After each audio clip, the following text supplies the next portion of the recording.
So bago po tayo mag-umpisa, tayo pong lahat ay yumuko at manalangin. Banal at mahabaging Amang Diyos, salamat po sa inyong dakilang biyaya na napatunayan doon sa cross ng Kalbaryo na ipinako si Jesus Cristo para sa aming mga kasalanan. Dahil sa kahabagan at kaawaan ng Panginoon, naligtas po kami mula sa walang kabuluan pamumuhay at walang hanggang kapahamakan sa impyerno. Lumalakad po kami patungo sa buhay na walang hanggan at walang hanggang kaluwalhatian na inilaan ng Panginoon para sa amin. Sa umagang ito, nandito po kami sa inyong harapan upang makinig kami ng inyong banal na salita. Samahan niyo po kami sa aming fellowship na ito. Nawa makaroon po kami ng kaaliwan, kagalakan, at pagsisisi sa inyong harapan. Mula sa simula hanggang sa katapusan ng itong gawain, sa inyo lamang po kami nagtitiwala at umaasa. Ito po yung aming panalangin sa pangalan ng Panginoon Hesus Kristo. Amen. So, buksan po natin ang ating Biblia.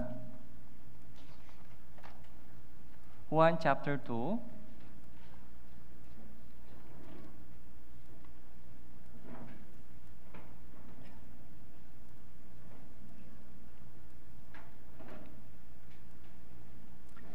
Chapter 2 verse 1. Juan chapter 2 verse 1.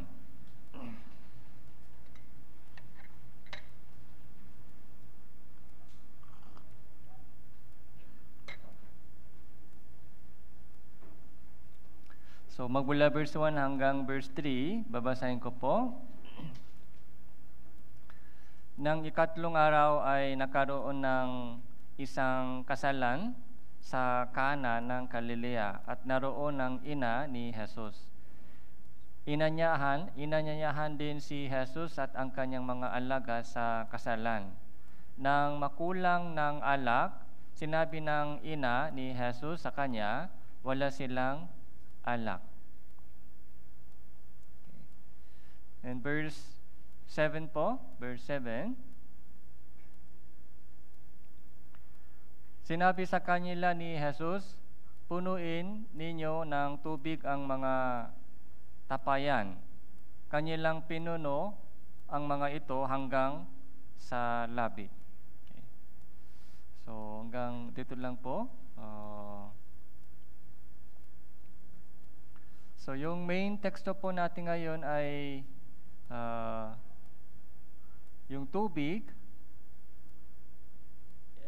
yung naging alak. Yung alak galing sa tubig. Yun po yung main teksto po natin ngayon.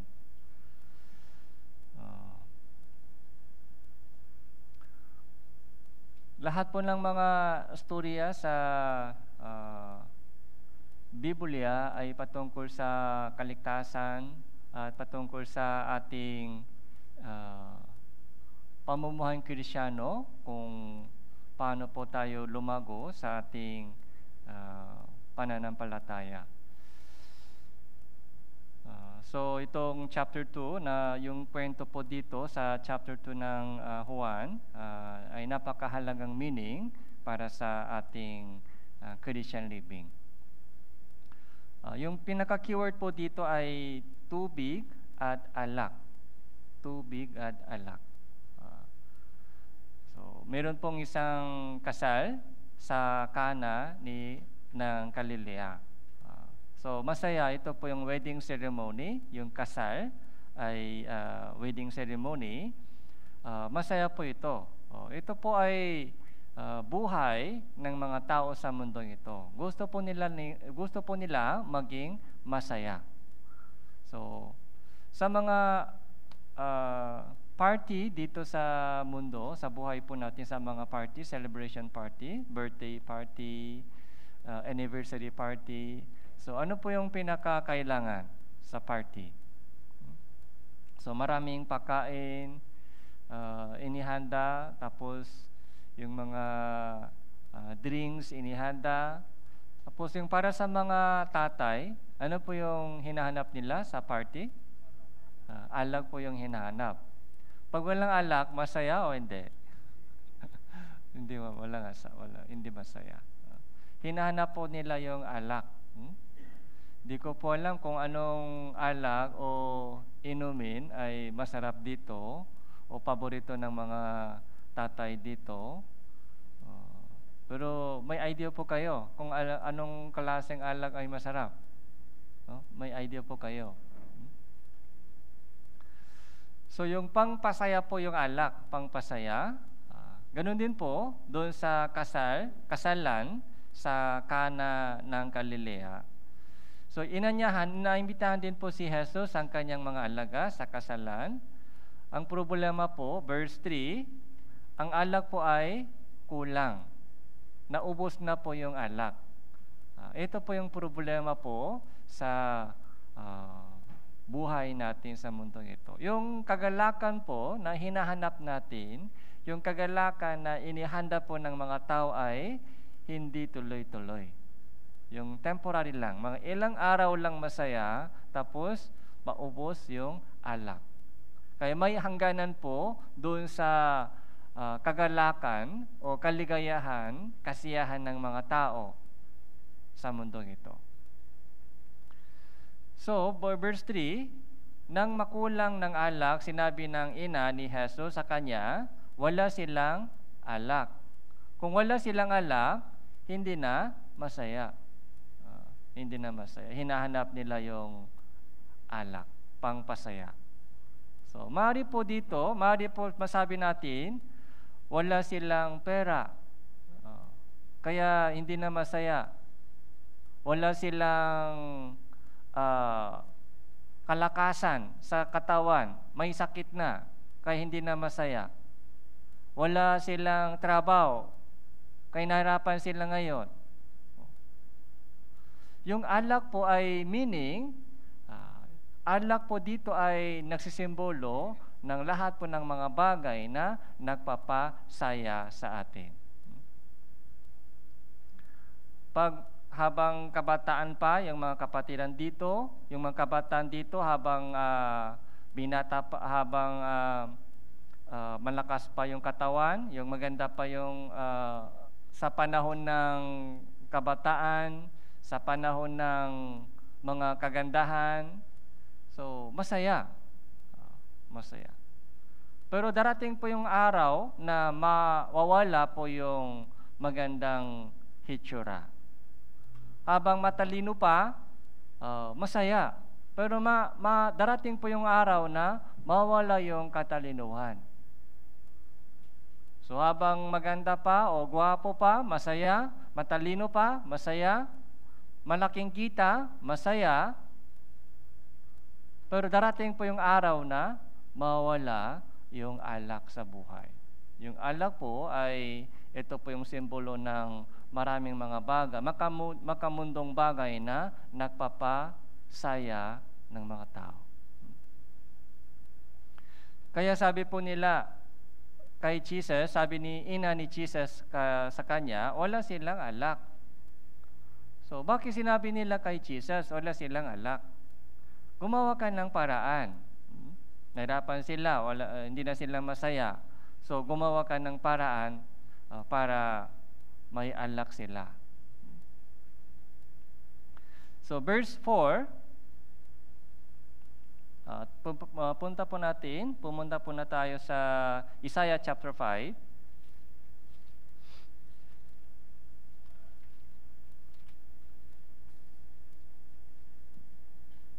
Isaiah chapter 5.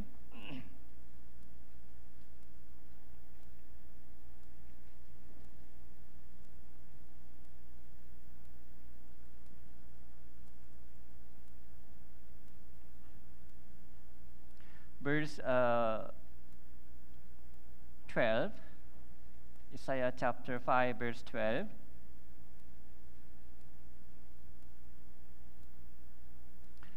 Sila'y may lira at alpa, pandereta at pulauta at alak sa kanilang mga kapistaan. Unit, hindi nila pinahalagaan ang mga gawa ng Panginoon o minastan man nila ang gawa ng kanyang mga kamay. So, maraming piyesta. May lira, may arpa. So, ito po yung mga musical instrumento. Sa ating panahon, may karaoke sila, may karaoke. Okay. Kumakanta sila. Okay. Yung mga pandereta, yung plauta, yung mga musical instrumento po ito. Ito po yung pangpasaya. Kung walang music, hindi masaya. Kaya sa mga celebration, so may kasamang music. Tama po? May kasamang music. Yung pangpasayang music ay lagi kasama doon. May alak din po, may alak sa kanilang mga kapistaan. Ang problema po, hindi nila pinahalagaan ng mga gawa ng Panginoon. Kahit marunong po silang maghanda ng mga kailangan na yung kailangan na bagay para sa kanilang pista, para sa mga kasalan, para sa mga celebration, pero wala po silang isip patungkol sa gawa ng Panginoon. So, ganito po yung takbo ng mundong ito sa ating panahon. Yung kanilang isip, nasana po sa mga makamundong bagay lang. Paano magiging masaya ako? Yun po yung pinaka nila. Paano magiging masaya yung anak ko? Okay? Pero patungkol sa gawa ng Panginoon ay hindi nila pinahalagaan. Hindi nila pinapansin, hindi nila minastan. So verse 8 po, kahabag-habag sila na nagdudukdong ng bahay sa bahay, nagdadaktak ng bukid sa bukid hanggang sa mawalan na nagpagitan at kayo ay patirahan nag-isa sa gitna ng lupain. Ano po yung padagdagan? Ano po yung dinuduktungan nila? Ano po yung dinadagdagan po nila? Yung bahay, bukid, business sa business, trabaho sa tabi ng trabaho. So, yung kanilang concern po ay paano magtayo ng magandang bahay, magduduktong ng bahay sa bahay. Maraming mga village, maraming subdivision ngayon. Maraming mga subdivision, dumadami po yung subdivision sa tabi ng mga bahay. So, hanggang sa mawalan na ng pagitan, walang gitna, puno na, hanggang mapuno na po yung mga lupa, hanggang mapuno yung lupa, yung bukid, yung bahay. At kayo ay patirahin nag-isa sa gitna ng lupain. Verse 11, kahabag-habag sila na bumabangon maaga sa umaga upang sila ay makasunod sa nakalalasing na inumin na nagpupuyat hanggang sa kalaliman ng gabi hanggang sa mag-alab ang alak sa kanila. So magbula sa umaga hanggang sa hanggang sa gabi. Hanggang sa kalaliman ng gabi. So kaya,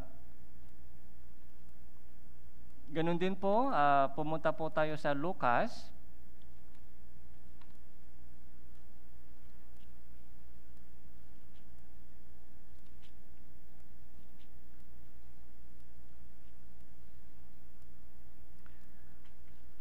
So, Lucas chapter 14.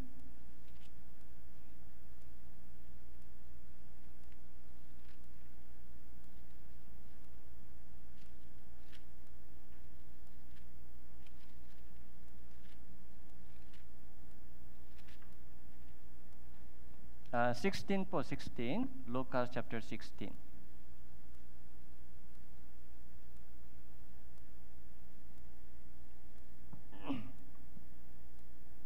verse 19 po. So, meron isang taong mayaman na nagsusuot ng kulay ube at pinong lino at nagpipista araw-araw sa para maraming pagkain. So, alam din po natin yung kwento ng isang mayamang tao, nagsusuot ng kulay ube, pinong lino, nagpipista araw-araw sa maraming pagkain. So, kapag nakita po natin ganitong klaseng tao, ano po yung pumapasok sa ating isip? Nainggit po tayo sa kanila. Okay? So, sa totoo lang po, minsan ganun po yung nangyari. Sana ganun din ako. Okay? Magandang kasuot, okay? Mamahaling pagkain, okay? Magandang bahay, so, magandang maayos yung mga negosyo, business. Sana ganun din ako. Sana. Bakit ganito? Puro kulang, hirap. Okay? So, hindi po naiwasan po ganung mga inggit sa pagdating sa makalupang bagay. Pero, bakit bumabangon po ganung mga inggit sa ganung mga bagay? Dahil, yung ating focus ay nawawala doon sa makalangin na bagay. Doon sa kabila, mayroon pong isang pulubi, si Nazaro. So, kamusta po yung buhay ng isang pulubing Nazaro? Alam po natin, yung pulubi, wala. So, puro kulang, may sakit, puno ng mga sugat. Hinihimuran siya ng mga aso. Napaka-miserable po yung buhay ng isang pulubi, pero yung pangalan po niya ay Lazaro. God is my hope. Yung kanyang pag-asa po ay nasa langit. Dalawang klaseng tao sa mundong ito. So, kung titingnan po natin sa Biblia po, Biblia po ay lagi nagbibigay sa atin ng kwento ng ganitong mga dalawang bagay. So, halimbawa, yung mayamang lalaki at si Lazaro pulubi. Yung tupa, saka yung kambing. Si Cain, saka si Abel. Okay. So, alam po natin si Abel, nag-alay siya ng isang hayop, tinanggap ng Diyos yung kanyang alay. Pero si Cain po, inialay po niya yung bunga ng lupa, kaya tinanggihan po ng Diyos yung kanyang alay. Kaya nagalit po siya, pinatay po niya yung kanyang kapatid, si Abel. Si Jacob, si Esau. Si Esau po ay busy po sa bukid, kaya hindi po niya pinahalagaan po yung kanyang pagkapanganay. Kaya nung gutom na gutom po siya na umuwi siya ng gutom na gutom, ibinenta po niya yung kanyang pagkapanganay doon sa kapatid niya, si Jacob. Si Jacob po ay lagi nasa bahay, nag-isip-isip po siya lagi paano kukunin niya yung pagkapanganay. Alam niya, napakahalaga yung pagkapanganay. Yung karapatan ng panganay. Kaya nung binigyan siya ng pagkakataon, hindi po niya na-miss yung chance. So, Kuya, ipagbili mo sa akin yung pagkapanganay mo. Kaya, isang pinggang pagkain, saka yung pagkapanganay ay change.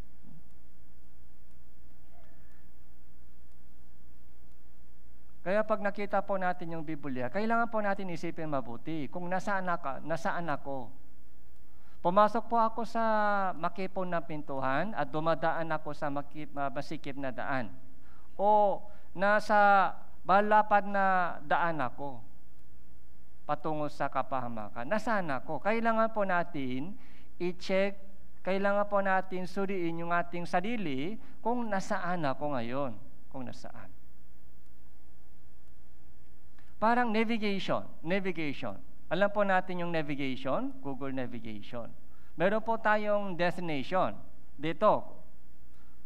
Kailangan po natin i-identify kung nasaan ako, yung location ko ngayon.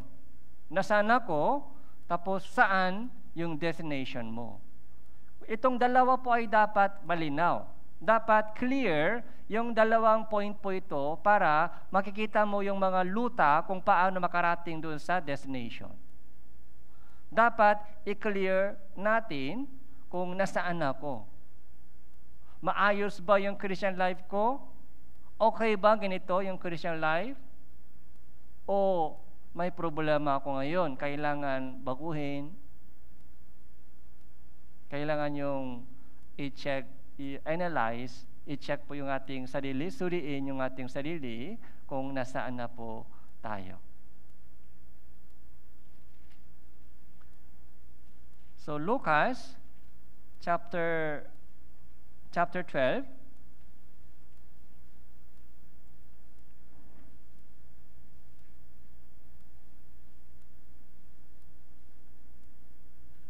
verse 16 naman po. So dito din po nakikita po natin isang storya ng mayaman. Lupain lang taong mayaman yung nagbunga ng sagana, kaya yung plano po niya ay gigibain yung dating kamalig ay magtatayo ng mas malaking kamalig, doon titipon yung lahat ng mga ari-arian. Masaya dahil maraming pera, nakaimbak, malaking savings. Kaya anong sinabi ng kanyang sarili?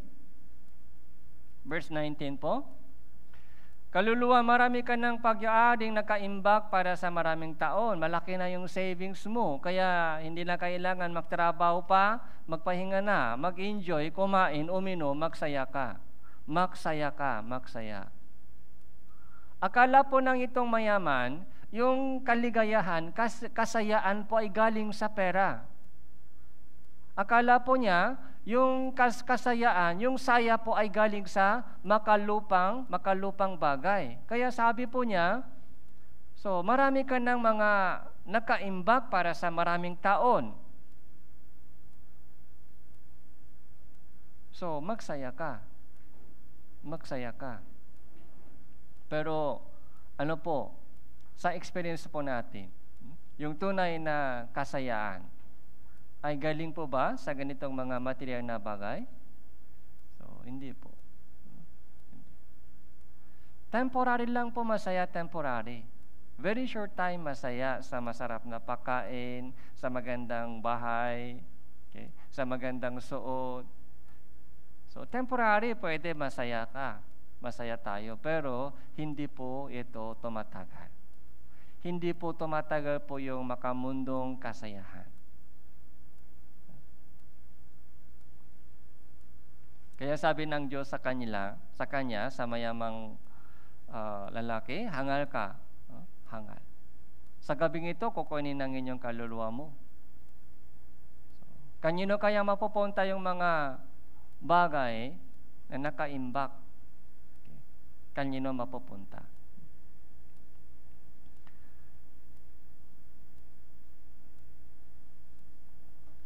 Ecclesiastes, sa lumang tipan po.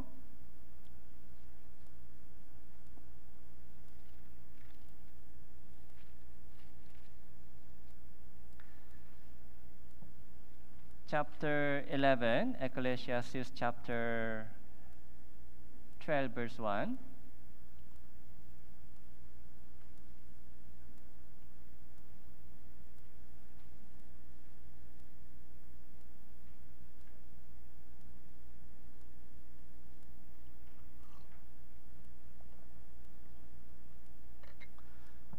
Pwede po natin itong basahin. 3, 2, 1. Alalahanin mo rin naman ang lumikha sa inyo sa mga araw ng inyong kabataan, bago dumating ang masasamang araw, at ang mga taon ay lumapit na inyong sasabihin, wala akong kasiyahan sa mga iyon.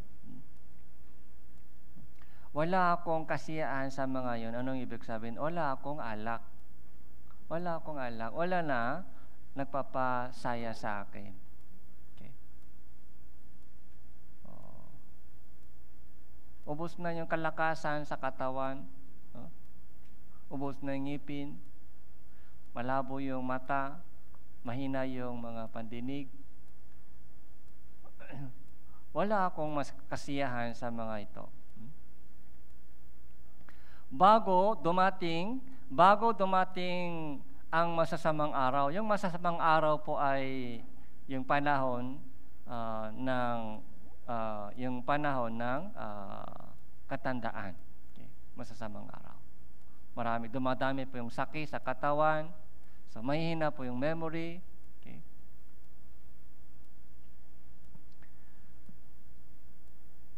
Alalahanin mo ang lumikha sa iyo. Remember your Creator. Okay? Remember your Creator habang malakas pa yung katawan, habang malinaw pa yung isip. Okay? Ito po yung napaka-blessing. Kaya yung mga kabataan po dito, yung mga elementary, high school, young adults, okay? So, napaka-blessing po ito. Na habang kabataan pa po kayo, nakilala mo ang Panginoon, nalaman po ninyo, nakilala mo ang Panginoon na lumikha sa mundong ito, nalaman po ninyo kung ano ang kalooban niya, kung ano ang plano niya, kaya yung mga natitirang panahon, yung buong buhay, ay pwede na ialay sa Diyos. Yung mga tatay, nanay, yung mga senior dito, blessing din, habang may kalakasan pa, bago masyadong malate, okay? Nakilala po natin ang Panginoon, naligtas na, ay handa na humarap sa Diyos. Handa na humarap sa Diyos. Kaya blessing din po yan, blessing din. Blessing din. Kapag mahina na po yung pandinig, kahit na counseling, mahirap maintindihan. Ano? Mahirap makausap kapag mahina na po yung mga pandinig, tapos nawawala po yung isip, paano maka-counseling? Pero yung mga tatay, nanay dito, malinaw pa po yung pandinig ninyo? Narinig po ninyo? Blessing din po yan, blessing. Habang malinaw pa ito, kailangan makinig. Pag nakikinig ng salita ng Diyos, naintindihan, ganun ba? So, yung nanay ko po sa Korea po, meron din po siyang mga hearing aids. Kung wala pong hearing aids, hindi po siya nakakarinig.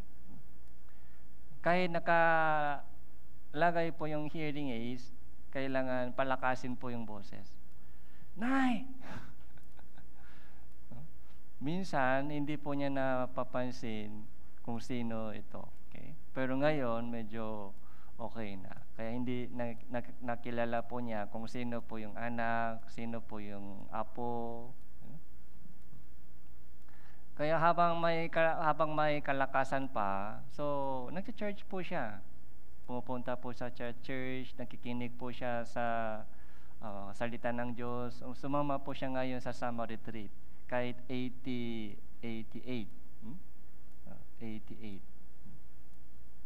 So, mahirap lumakad pero sumama po siya sa summer retreat at nakikinig po siya. Nag-umpisa na po yung summer retreat po sa Korea, batch 1. Total 7 batch po sa Korean summer retreat. Yung first batch po ngayon ay total registration ay 12,000. First batch po, 12,000. Kaya bago dumating po yung masasamang araw, alalahanin, remember. Kaya makinig ng salita ng Diyos. Bago dumating po yung araw na sasabihin po natin, wala akong alak. Wala akong kasiyahan. Chapter 11, verse 9.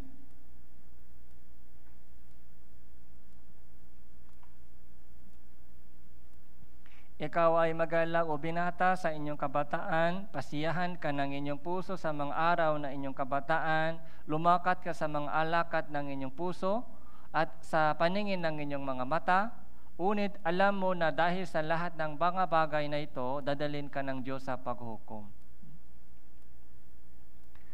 So, sa panahon ng kabataan, so kailangan po natin, isipin po natin ito. Sa panahon ng kabataan, Kailangan po kilalanin po natin ang tunay na Diyos, kung sino si Jesucristo.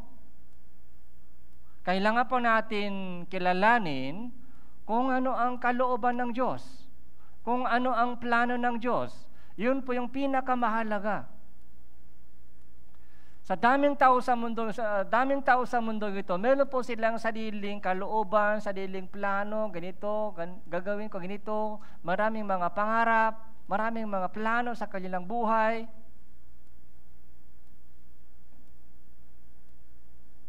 Pero alin po ba mas mahalaga? Meron po tayong Bible. Sa Bible po nakikita po natin kung sino si God, kung ano ang kanyang dakilang, maluwalhating at perpektong kalooban ng Diyos, yung plano ng Diyos. Napakagandang plano niya sa atin.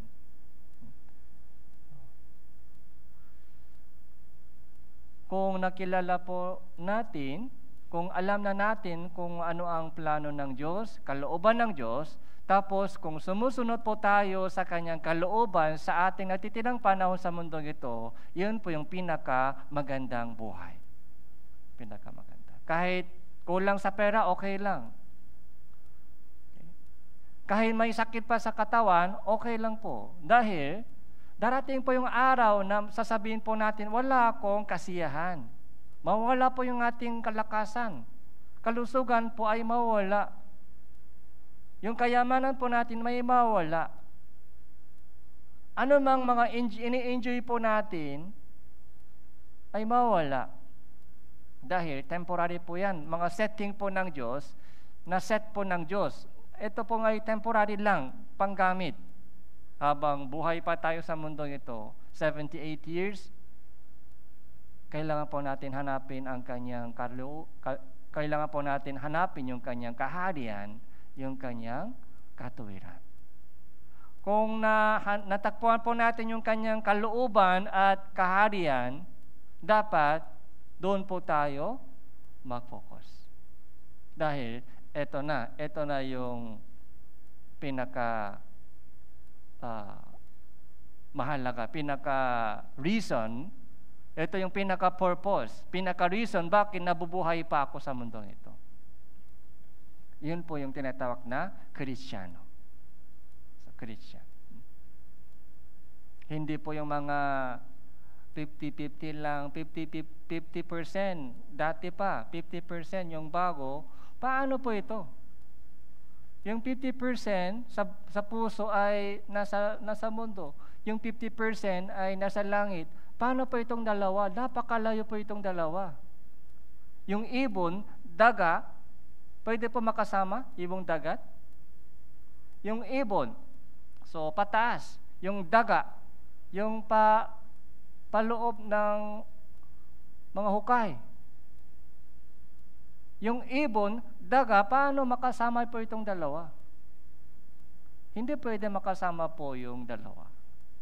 Kaya isang Kristiyano po, yung puso po natin, kahit minsan natisod po tayo sa temptation, dahil nasa laman pa tayo, hindi po natin maiwasan yung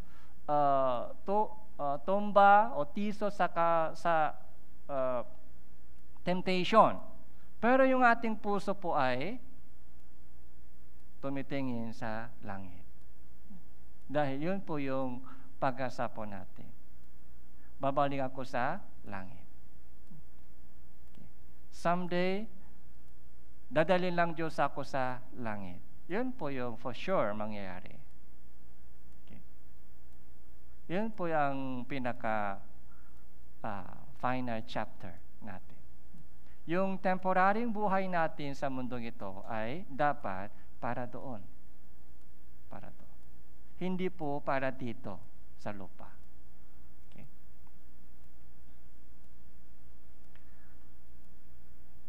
So, alalahanin mo ang inyong lumikha. So, remember your Creator. Anong ibig sabihin? Remember your Creator. Alalahanin mo ang lumikha sa iyo. Remember your Creator. Tanungin mo, your Creator, kung bakit nilikha niya tayo. Kung ano ang pinaka-purpose niya sa kanyang creation sa buhay po natin. Yun ang dapat matupad sa ating buhay. Remember your Creator. So, balik po tayo sa Juan, chapter 2.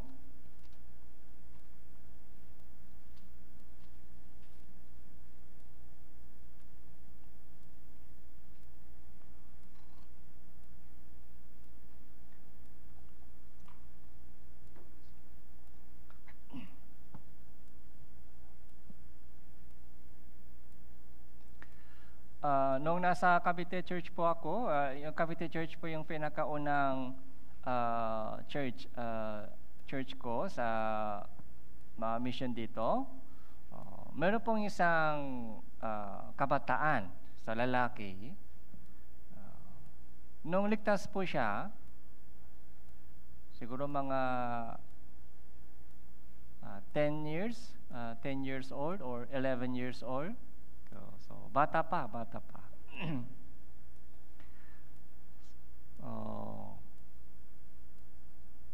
Nung kabataan pa po siya, isang brother, nagkanda kami ng Bible seminar doon sa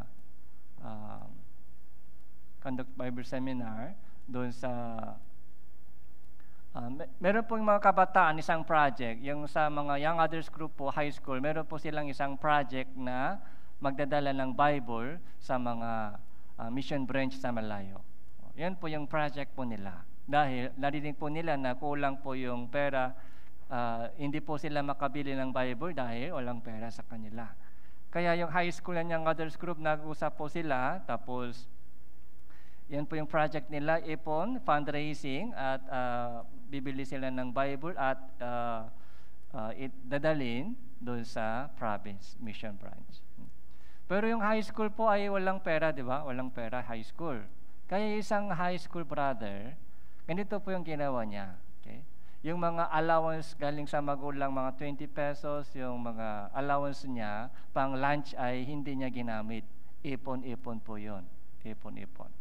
Yung allowance, mga daily, pang araw-araw, 20 pesos, ay ipon-ipon. Hindi siya nag-lunch. Gutom. Di ba? Gutom. Kaya ang almusal ay daming almusal kinain niya. Daming almusal. Tapos lunch, skip. Mga tubig lang. Tapos pagka-uwi ay kumain din sa bahay. Kaya yung mga ipon-ipon po niya ay ginamit niya para bumili ng Bible. Tapos dinala sa province mission branch.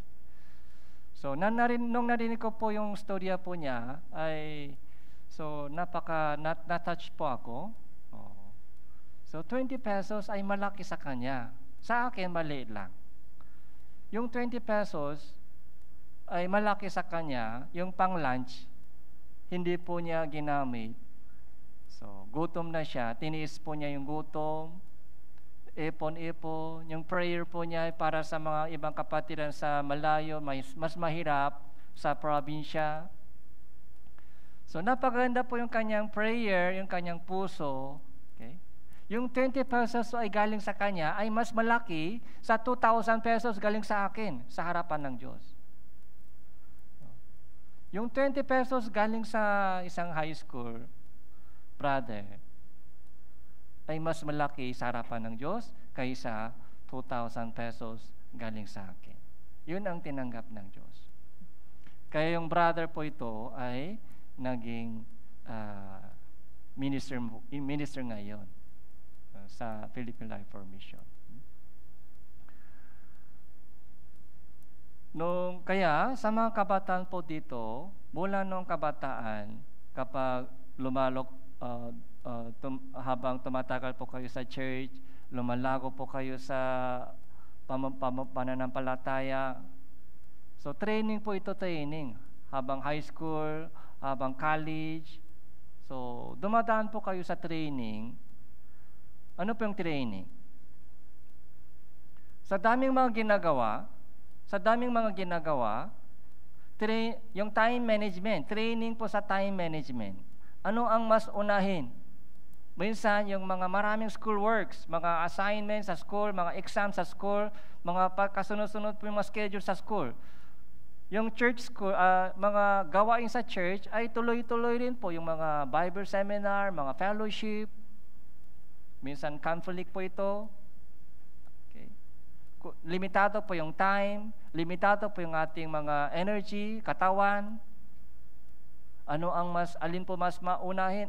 Alin ang uunahin ko? Pagod sa daming mga ginagawa. Maraming stress. Doon, kapag sanayin po natin yung ating sarili na unahin ang gawain ng Diyos. Unahin po yung gawain ng Diyos.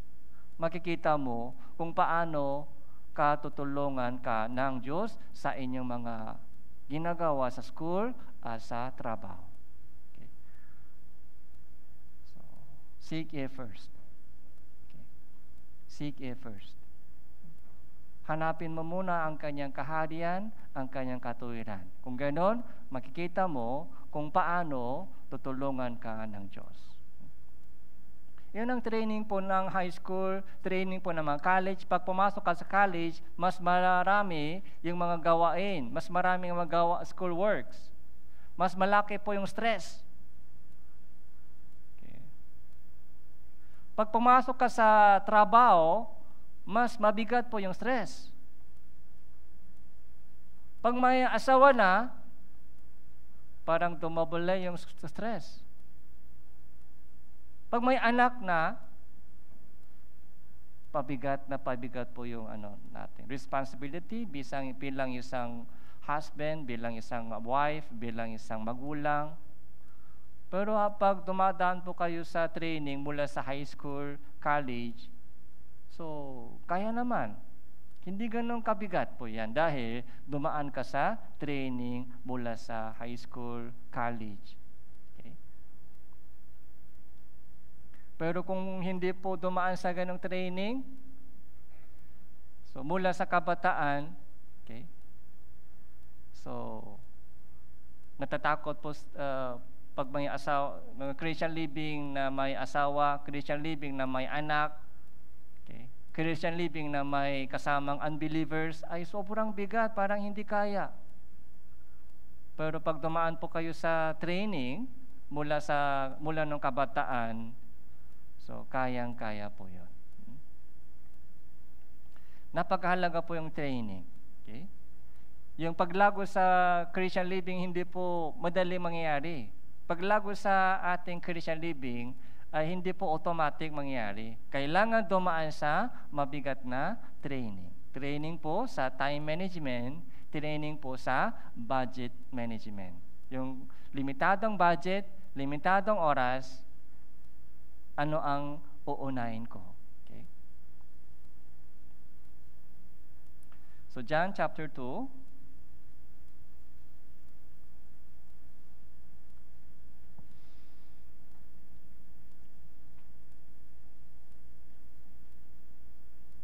Verse 7.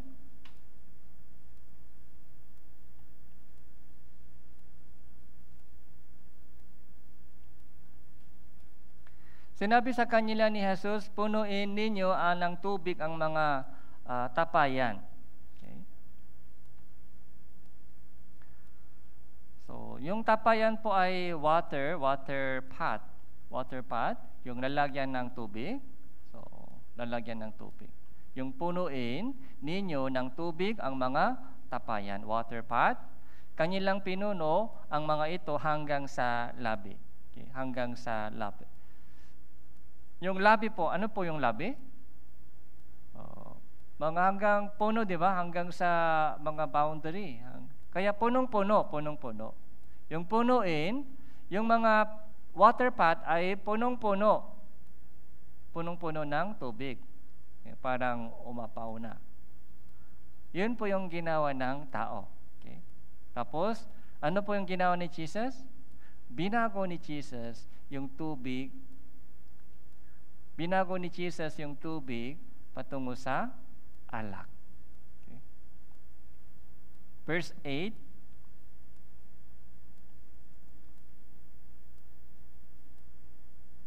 Sinabi niya sa kanila, kumuha kayo ngayon, inyong dalhin sa pinuno ng handaan at kanilang dinala. Nang maktikim ng pinuno ng handaan ang tubig na naging alak, hindi niya alam kung saan ito nanggaling. Subalit nalalaman ng mga lingkod na kumuha ng tubig, tinawag ng pinuno ng handaan ang lalaking bagong kasal.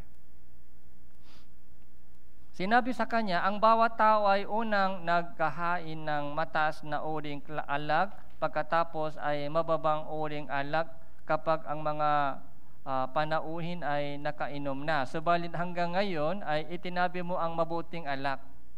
Yung bagong alak, yung galing sa tubig ay mas masarap kaysa unang alak. Kaya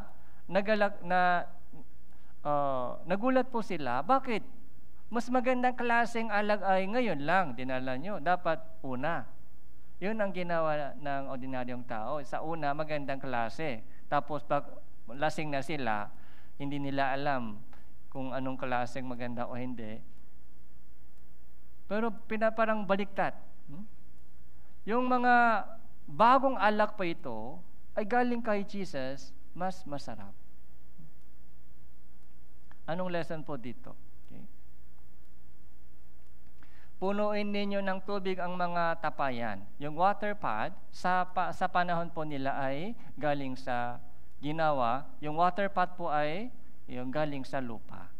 Yung materials po ginawa, materials po na ginamit doon sa paggawa ng water pot ay alak.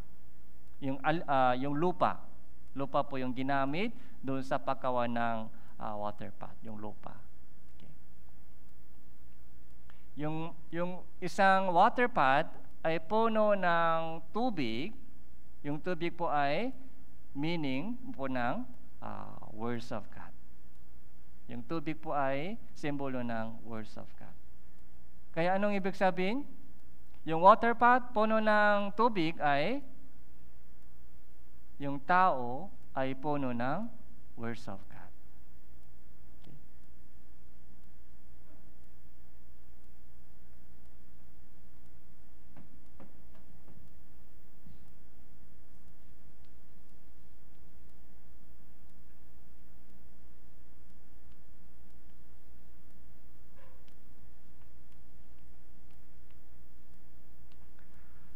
So, yung tubig po ay hanggang dito. Ito labi, di ba labi? Hanggang dito, puno na yung tubig. Yung katawan ng tao, ano po yung materials po ng katawan ng tao? Yung lupa. Alikabok po tayo, galing po sa lupa. Yung katawan ng tao. Okay? Ito din po ay lupa. Kaya sa puso po natin, kailangan din po yung punuin ng words of God.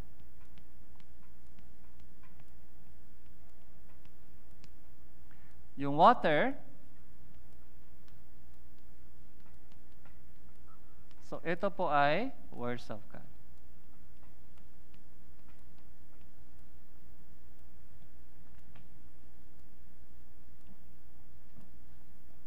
Hanggang saan mapuno?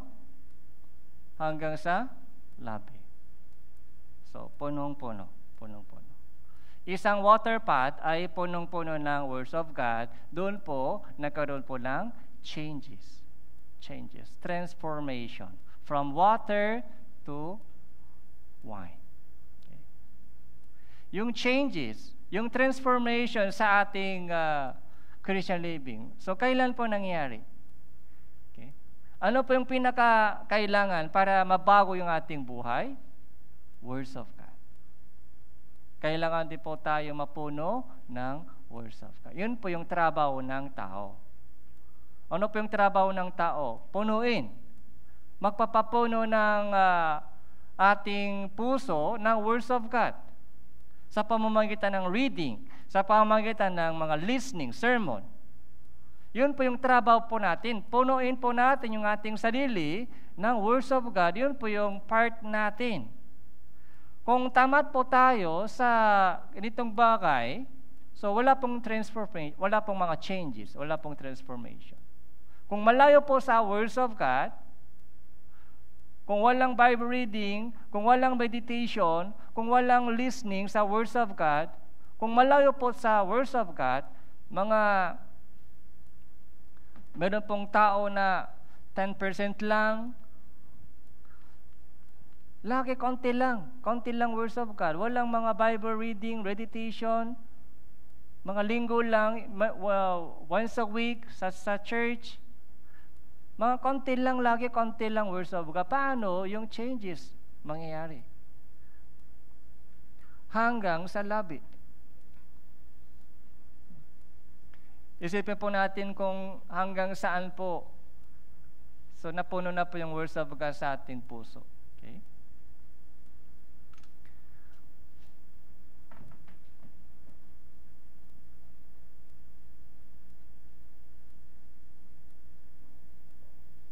First, 2 Corinthians chapter 4.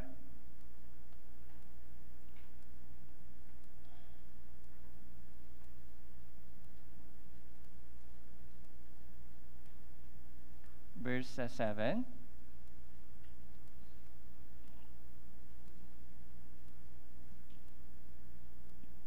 Magmula verse 6 po, 2 Corinthians chapter 4, verse 6.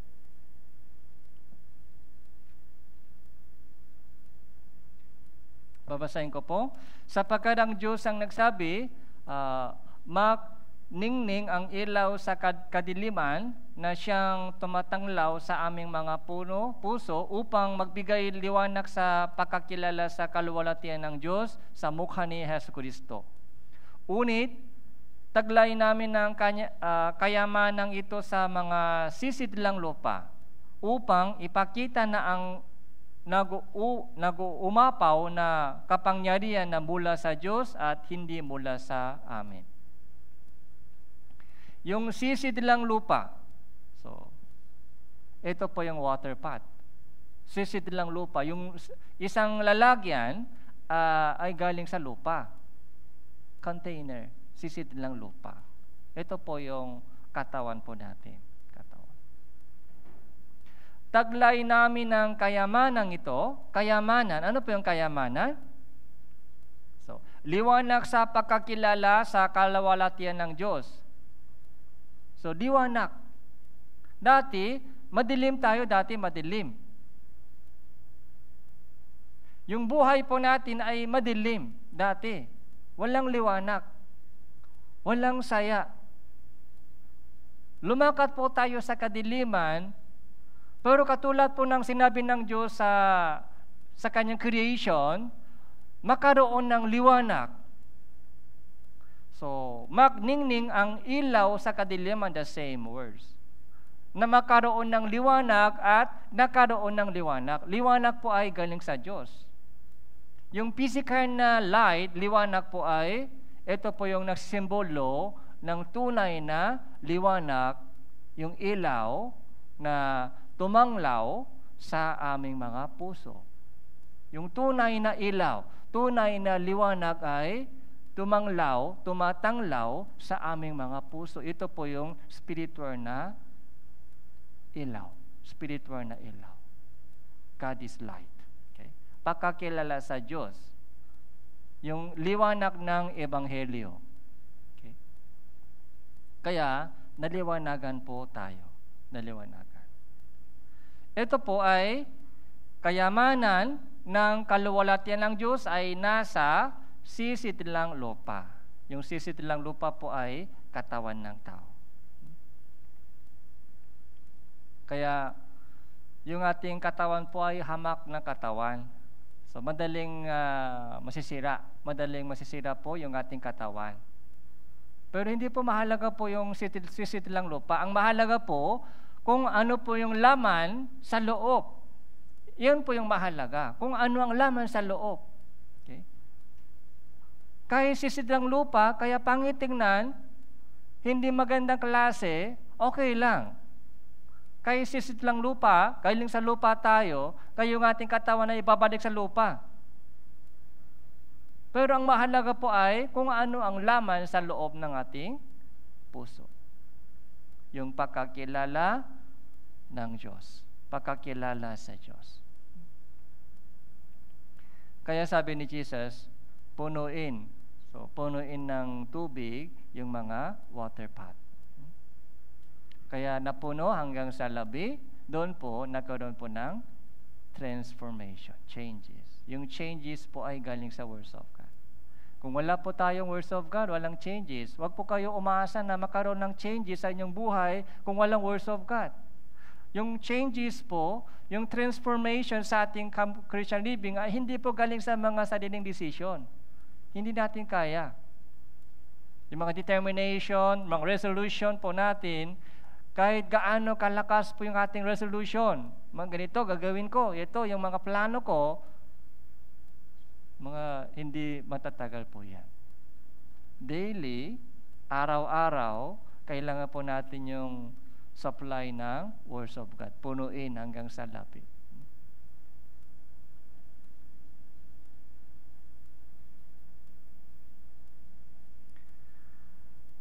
Second, Pangalawang Hari chapter 4. Pangalawang Hari chapter 4.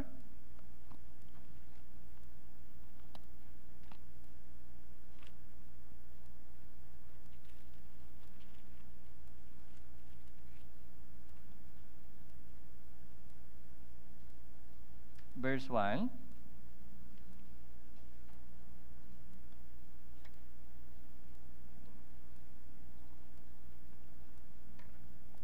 Pangalawang Hari chapter 4 verse 1, babasahin ko po. Ang asawa ng isa sa mga anak ng mga propeta ay dumaing kay Eliseo. Ang iyong lingkod na aking asawa ay patay na. Nalalaman mo na ang inyong lingkod ay takot sa Panginoon, ngunit ang nagpapautang ay naparito upang kunin ang aking dalawang anak upang maging mga alipin niya. Sinabi ni Eliseo sa kanya, anong gagawin ko para sa iyo? Sabihin mo sa akin, anong meron ka sa bahay? At sinabi niya, ang inyong lingkod ay walang anumang bagay sa bahay liban sa isang bangang langis. Bangang langis. Nang makagayon, sinabi niya, lumabas ka, manghiram ka ng mga sisidlan sa lahat mong mga kapitbahay, mga sisidlang walang laman ay huwag iilang laman. Pagkatapos ay pumasok ka, ikaw at ang inyong mga anak ay nagsasara ng pintuhan at inyong salinan ang lahat ng sisidlang yon. Kapag puno na, ang isa ay itabi mo yun. So verse 5, kaya't iniwan siya, Asyaya at kanyang mga anak ay nagsara ng pintuhan habang kanilang dinadala ang mga sisidlang sa kanyang sinasalinan. Nang mapuno na ang mga sisidlan, sinabi niya sa kanyang anak, dalin mo pa ako ng isang sisidlan. At sinabi niya sa kanya, walang iba pang sisidlan. Pagkatapos, tumigil ang langis sa pagdaloy.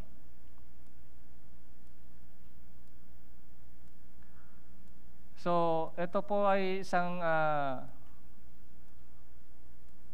mahalagang storya po ito sa panahon po ni Propeta Eliseo. So, isa sa mga alagad ni Eliseo ay patay na. Kaya yung kanyang asawa, Balong, asawa po ay lumapit kay Eliseo at dumaing. Dahil may utang po sila, kaya yung nagpapautang sa kanya ay gusto niya kukunin yung dalawang anak. Kaya sabi ni Eliseo, so, manghiram ka ng mga sisidlan sa lahat ng mga kapitbahay. So, mga sidlang walang laman. Manghiram. Tapos, ano po yung sabi? Ano po yung huling sabi? Huwag iilang lamang. So, huwag iilang lamang. Kung kayo po ay sinabihan ni Eliseo, mga ilan sisidlang ay hihiramin mo sa kapitbahay? Marami dapat, di ba? Mga ilan? Ilang marami? Unlimited ito, unlimited. Okay? Unlimited. Mas marami, mas maganda. Walang limitation. Sabi ni Eliseo, wag ilan lamang. Anong ibig sabihin? Hanggang saan, kung nakokontento po tayo, hanggang dito lang yung Christian living, hanggang dito lang ako. Hanggang dyan lang mapupuno ng Diyos. Hanggang dyan lang mapupuno. Hanggang dito lang ako. Hanggang dyan lang. Hanggang dito lang ako hinahanap. Hanggang dito lang yung mga hangarin po natin. Panginoon, hanggang dito lang ako, sana lumago. Yun lang mangyari. Hanggang dito lang sana ako lumago. Okay. Evangelism, ganun po, evangelism. Minsan po sa mga Christian living, sa mga kapatiran, parang kontento po sila sa sariling salvation lamang. Ako lang ligtas, okay lang. Yung mga family, parang walang pakialam sa family. Walang pakialam sa kaligtasan ng mga kapatiran. Walang pakialam sa kaligtasan ng mga magulang at anak. So, may question po ako dyan. Hindi pwede. Evangelism, sabi sa Biblia, huwag ilan lamang. Huwag ilan lamang. Yung target mo sa evangelism, yung mga growing mo sa Christian living, yung growing, hanggang saan po gusto mo lumago sa Christian living? Isipin po natin. Magiging katulad ni Apostle Pablo? O magiging kagaya ni Jesus Cristo? Sabi sa Biblia, sabi po ni Apostle Pablo, tularan mo ako, tularan mo ako. Sabi ni Jesus, so lumakat, sumunod ka sa akin, matuto ka sa akin. Yung level po ng ating Christian living ay hindi pwede ibaba po natin. Yung level po ng ating target sa Christian living, sa ating mga growing, ay hindi pwede ibaba. Hanggang dito lang ako. Parang ako ang pinakamasigasig sa Tanawan Church. Parang ako lang. Di ba? Parang walang comparison, walang mga competition.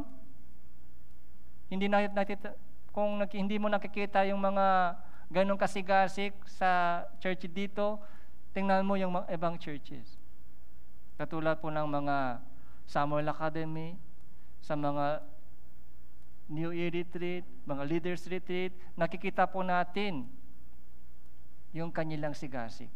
Para yung kanilang target po ay Apostle Pablo. Yung kanilang target sa Christian living ay parang gusto po nila umabot kay Jesus.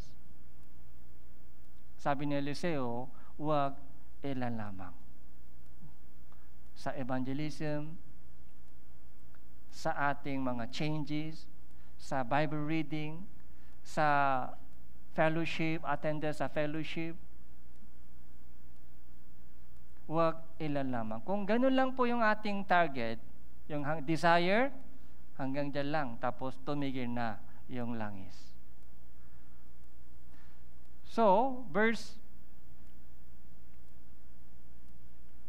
6, nang napuno ang mga sisidlang, sinabi niya sa kanyang anak, dalhin mo pa ako ng isang sisidlan. Sinabi niya sa kanya, walang iba pang sisidlang. Pagkatapos, tumigil ang langis sa pagdaloy. Nung sinabi ng anak, wala nang ibang sisidlang, doon po tumigil na. Doon po tumigil. Ano pong ibig sabihin? Pag sinabi po natin sa ating sarili, hanggang dito lang ako, hanggang dito. Dito ako kontento, dito ako kontento. Doon po, tumitigil po yung tulong ng Diyos. Alam niyo po ba? Ito po yung secret sa ating Christian living. Kapag may desire po tayo, hangarin, Panginoon, gusto kong lumago pa, gusto ko pa lumago hanggang umabot sa mga unang Kristiyano, hanggang kay Apostle Pablo, hanggang kay Jesus Cristo. Okay. Yun po yung kalooban ng Diyos. Yun po yung kalooban ng Diyos. Matuto ka sa akin. Si Kristo ay dapat mabuo sa ating buhay. Si Kristo ay dapat mabuo yung form, makita sa ating Christian living. Yung ating pananalita, yung ating pag-ibig, yung ating kabanalan, yung ating mga kilos, lahat ay dapat, kailangan po umabot tayo sa level ni Hesus Kristo. Ay, Pastor, malayo, imposible. Kung sumuko tayo agad, pag sabi natin, ay wala na, hindi ko kaya. Mahirap sa akin. Impossible sa akin. Kung ganun po yung takbo ng isip natin, anong sabi dito? Doon po, tumitigil po yung langis.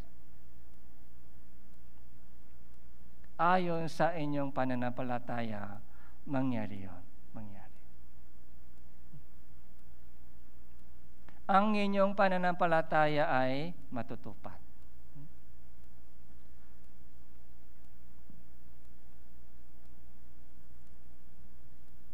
Siyempre, marami po tayong kulang. Alam po natin, marami po tayong kulang. Tapos yung sitwasyon po natin ay mahirap. Yung sitwasyon sa family, sitwasyon sa trabaho. Alam ng Diyos yung ating sitwasyon. Kung ano po yung mga challenges sa ating buhay. Ganito yung mga sitwasyon ko, ganito. Alam ng Diyos.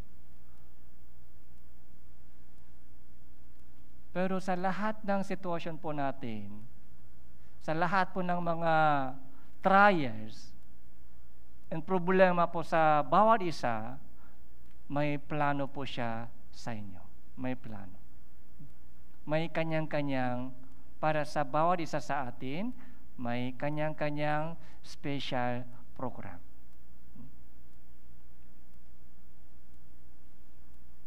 Magtiwala po tayo sa Diyos. Huwag po natin ibaba po yung ating expectation, yung ating level ng target. Hanggang dito lang ako, hindi pwede. Dapat tuloy tayo sa lumago hanggang umabot po tayo kay Apostle Pablo, hanggang umabot po tayo kay Hesus Kristo. Yun po yung kalooban ng Diyos.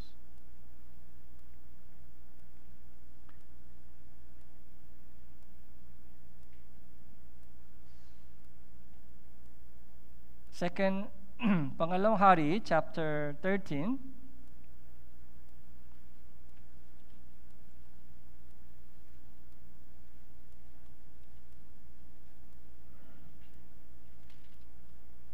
Verse 14.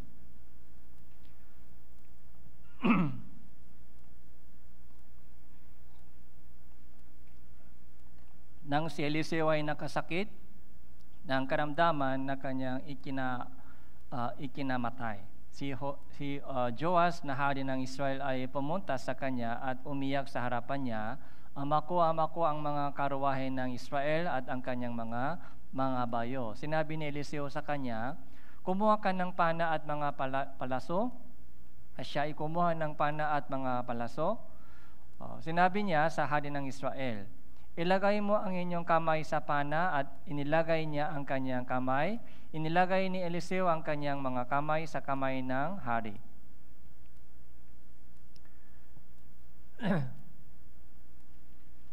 Verse 18 po. Siya ay nagpatuloy, kunin mo ang mga palaso, at kinuha niya ang mga iyon. Sinabi niya sa hari ng Israel, ipana mo ang mga iyon sa lupa, at siya ay pumana ng 3 ulit at tumigil. Ang tao ng Diyos ay nagali sa kanya at nagsabi, pumana ka sana ng 5 o 6 na ulit, nang sa gayon ay napabaksak mo sana ang Syria hanggang sa inyong malipol. Ngunit ngayon ay papanain mo ang Syria ng 3 ulit lamang. So, nung nakasakit po malapit na po mamatay si Eliseo dahil sa sakit. Medyo mabigat yung sakit. Kaya si Eliseo po, propeta siya, pero namatay siya sa sakit. So, nakakataka po ito. Meron po siyang kapangyarihan si Eliseo, propeta, pero bakit namatay siya sa sakit? Siya mismo ay namatay sa sakit. So, pinagaling po niya yung ibang mga tao may sakit, pero siya mismo ay namatay sa sakit. Bakit ganun po yung hinahayan ng Diyos? So, kanyang-kanyang sa bawat isa sa atin, meron pong mga kanyang-kanyang plano ng Diyos. Okay? Tapos, meron pong mga kanyang-kanyang mission sa bawat isa sa atin. So, bakit namatay si Eliseo sa sakit? Dahil, so yun po yung mga plano ng Diyos para kay Eliseo. Pero bago po siya namatay po, bumisita si yung hari ng Israel. Yung hari ng Israel po ay nasa gera laban sa Syria. Kaya ganito po yung sabi ni Eliseo sa kanya, pumana ka, so, ipana mo ang mga iyon sa lupa at siya'y pumana ng 3 ulit at tumigil. So, binigyan siya ng chance. Ibinigay ni Eliseo sa hari ng Israel isang chance. Okay? Gusto niya makita yung kanyang puso. Kung gaano laki, kung gaano laki po yung expectation po niya sa Diyos. Hanggang 3 lamang ba? Hanggang 4 ba? Hanggang 4 na beses? Hanggang 5 beses? Yun po yung tinitingnan po ng Diyos sa kanya ngayon. Pero yung hari ng Israel ay tumigil po siya after 3 times. Kaya nagalit po si Eliseo. Tao ng Diyos ay nagalit sa kanya. Bakit nagalit? Hindi ba sapat 3 beses? Sa tingin nyo, 3 beses ay kulang o sapat na? Sa ating isip, 3 ay sapat na, okay na, sapat na, 3 beses. Pero sa Diyos ito ay kulang pa. 3 times, sa atin, mga ilang dito ay sapat na, 3 times. Enough na. Pero sa Diyos ay kulang pa. Kaya nagalit si Eliseo. Pumana ka sana ng 5 o 6 na ulit. Pumana ka sana. Bakit ganun kaliit yung expectation mo sa Diyos? May kulang ba sa kapangyarihan ng Diyos? Okay. Kag 5, 6 na beses, hindi kaya ng Diyos sumagot sa iyo? Bakit 3 beses lang? Kung may question po tayo sa ating sarili, ay hindi pwede ganito, hindi yang mangyari sa akin. Sa sitwasyon ko, mahirap gawin yon. Kaya hanggang dito lang ako, kung nakulungan po tayo sa ating sariling isip hanggang dito lang, o hanggang 3 beses lang,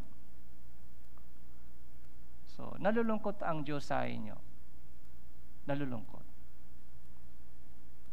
May kulang ba ang kapangyarihan ng Diyos? Hindi kaya, akala mo hindi kaya ng Diyos tulungan ka.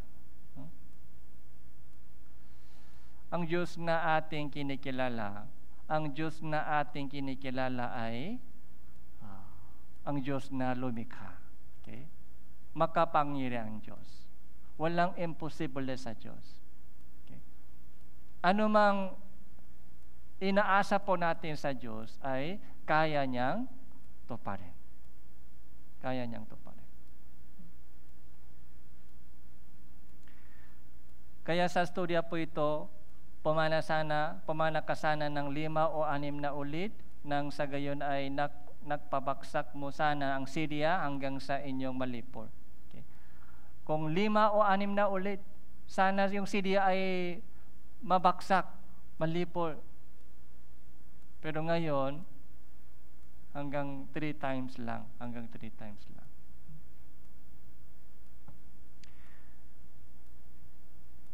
Kaya balik po tayo sa Juan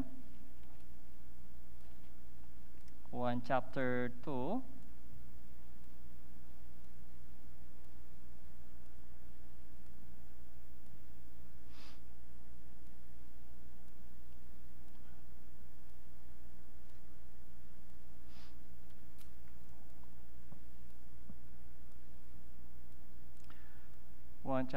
Isa pang beses po, isa pang verses, Matthew chapter 9, verse 29, Matthew.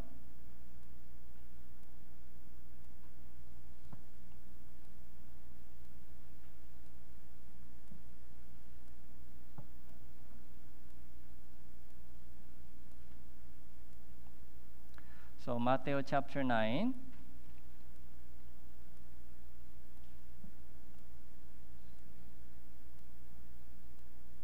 Verse 27.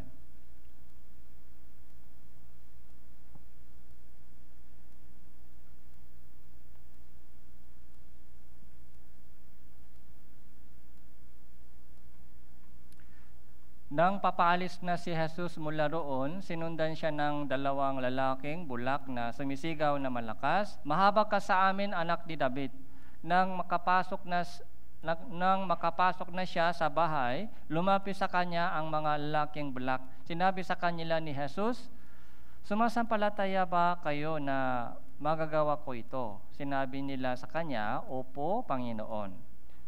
Kaya't hinipo niya ang kanilang mga mata at sinasabi, basahin po natin, "Mangyari sa iyo ang ayon sa inyong pananampalataya."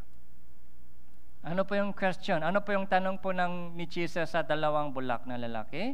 Sumasampalataya ba kayo na magagawa ko ito? Okay? So, sumasampalataya kayo na may kapangyarihan ako. Magagawa ko ito. Do you believe? Anong sinasabi natin pag ganito po yung tanong ng Diyos sa atin? Panginoon, kayo ang bahala. Kung loloobin lang Diyos, pwede. Kung hindi, wala akong magagawa. Hindi ganung tanong ng Diyos. Magagawa ko ba ito? Magagawa ko ito. Yung sumasampalataya ka ba na magagawa ko ito? Hindi yung kapangyarihan mo. Sabi ng itong dalawang bulak, "Opo, Panginoon." Okay? Magagawa mo ito. Magagawa mo ito. Wala akong kapangyarihan, okay? Wala akong magagawa, pero kayo ang kapangyarihan. Magagawa mo. Kaya sabi ni Jesus, mangyari sa iyo ang ayon sa inyong pananampalataya. Yung faith mo, yun ang mangyari. Kung walang faith, walang mangyari. Kapag maliit yung faith, maliit lang mangyari. Pag malaki yung faith, malaki yung mangyari. Nasa atin yun, nasa atin yung bulak. Ayon sa inyong faith, yun ang mangyari. 3 beses lang ulit, pumana, hanggang dyan lang.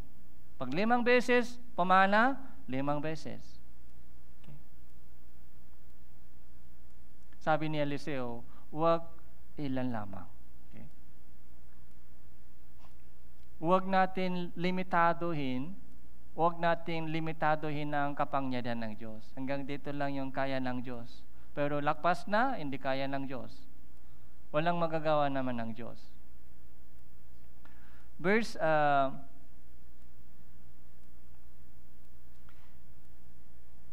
20 po, verse 20. Samantala, may isang babaeng 12 taon nang dinudugo ang lumapit sa likuran niya at hinipo nito ang laylayan ng kanyang damit. Sapagkat sinabi niya sa kanyang sarili, kung mahihipo ko lamang ang kanyang damit, ay gagaling ako. So, isang babae, 12 taon nang dinudugo. Okay? 12 taon nang dinudugo. Medyo masakit. Malalim po yung sakit niya, matagal na. 12 taon na. Lumalapit siya sa likuran ni Jesus, tapos ano po yung hinipo niya? Katawan ni Jesus o damit lang? Isang damit lang. Yung laylayan ng kanyang damit, isang dulo ng damit lang. Hinipo niya. Hindi po mismong katawan. Yung dulo ng laylayan ng damit. Bakit?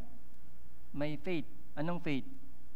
Kung mahipo ko lamang ang kanyang damit, kahit damit lang, mahipo ko, gagaling ako. May faith po siya, faith. May faith. Kahit damit lang, mahipo ko ito, hindi mismo katawan, damit lang. Okay? Connection. Ano po yung hinihipo natin? Okay? Kung walang connection, yung connection po ay faith. Connection po ay faith, pananampalataya. Anong connection meron tayo? Okay? Anong hinihipo mo ngayon? Ano ang hinahawak mo ngayon? Okay? Ito po yung alam ng Diyos. Kaya, verse 22, basahin po natin ito ng sabay-sabay. 3, 2, 1. Nang lumingon si Jesus at nakita siya, ay sinabi niya, Anak, lakasan mo ang inyong loob, pinagaling ka ng inyong pananampalataya. Gumaling nga ang babae sa oras din yon. Pinagaling ka ng inyong pananampalataya. Yung sakit mo ay pinagaling ng faith mo. Kung wala kang faith, walang mangyayari. Okay? Yung mga kapatiran po dito. Okay? Iba't ibang uri ng problema po sa atin. Katulad po nito, 12 taon, may sakit, dinudugo, bulak na 2 bulak. Yung ating problema, ganoon din po, iba-iba yung mga sakit, problema sa sakit. So lahat po ng mga ginawa ni Jesus dito ay isang illustration, example po ito ng kanyang ginagawa para sa atin. Yung kapangyarihan ng Diyos ay nandyan pa rin lagi. Yung pag-ibig niya, yung kanyang kapangyarihan ay lagi nandyan. Hindi po tayo pinapababayaan ng Diyos. Lagi nandyan po siya, naka-standby po siya para tulungan po tayo. Ang problema po, hindi po tayo lumalapit sa Diyos. Hindi po tayo lumalapit sa Diyos. Bakit? Gumagawa tayo ng sariling paraan. O nanghihina po yung ating faith. Wala siyang magagawa. Wala siyang magagawa sa problema ko. Ako ang gagawa ng solusyon sa problema ko. Ako ang gagawa ng problema. Wala siyang magagawa. Kung ganun po yung isip natin, ay malulungkot po ang Diyos. Kasabi dito, pinagaling ka ng inyong pananampalataya. So, lagi po siyang handa na tumulong po sa atin para lumago yung ating faith. Kaya kung bilang isang taong ligtas, yung ating next goal sa ating Christian living ay dalawa. Yung una, salvation po ng mga mahal po natin sa buhay. Okay? For unang goal. Pangalawa po ay yung lumago sa ating faith hanggang maging katulad po ni Hesus Kristo. Yung ating katawan po ay magiging katulad po ni Jesus. Yung ating katawan, yung last verse po natin ay Pilipos chapter 3